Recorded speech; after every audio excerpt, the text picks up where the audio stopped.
Varume vakawanda havadi kuroora mvana asi vanoroora mvandara.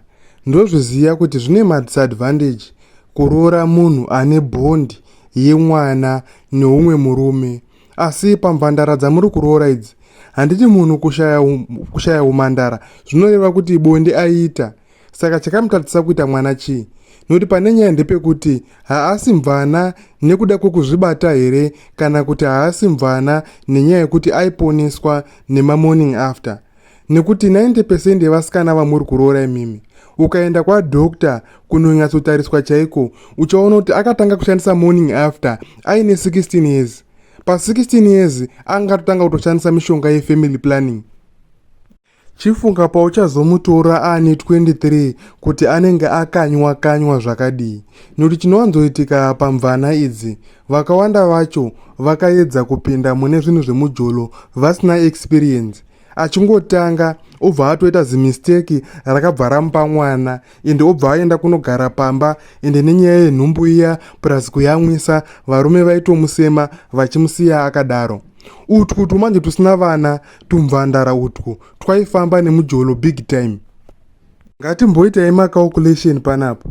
Tomboti musikana wako iwewe anga asikanyanyi kuita zvemujolo, aingoita vakomana 2 chete pamwedzi kana kuti aingorara nevakomana 2 chete pamwedzi.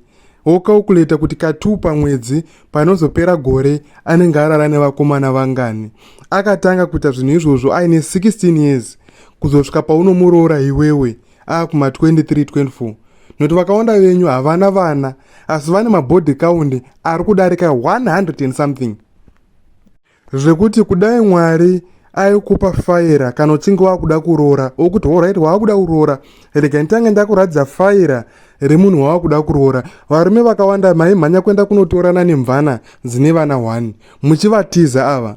Nekuti hatko vana but history inonga iripo, line up yema ex boyfriend, line up yema sex partner anga asiri ma boyfriend, kwakuzoti ma best, wega unogutsikana, unoguta iwewe. Saka apa nyaya yangu ndeyekuti unogona kushora mvana nenhau yekuti akaita chinhu 1 chinoshoresa, chinonyadzisa, chakabuda pachena. Asi kuvasikana vamuri kuzotora ava vasisiri mhandara, vanenge vaine zvinhu zvakawanda zvinosemesa zvakaitika pavari. Vamwe vacho chibereko chacho haasisina, mumweni chibereko chacho chanzwa nemamorning after zvekuti nhumbu izotobata panonga patori nebasa. Ende vamweni vacho mafeelings chaiwo nemurume, mafeelings epabonde havasisina nekuti vanzwa nekuchinjaniswa. Mafeelings avangosara nawo ndeye mari negood lifestyle. Chaanenge akutotarisa pamurume ndechekuti unondipa upenyu hwakadini, kwete zvekunyatsoita mafeelings chaiwo. Vakawanda vacho havasistorina. Saka munoshora henyu mvana asi vanhu ava vakatongofanana i50-50.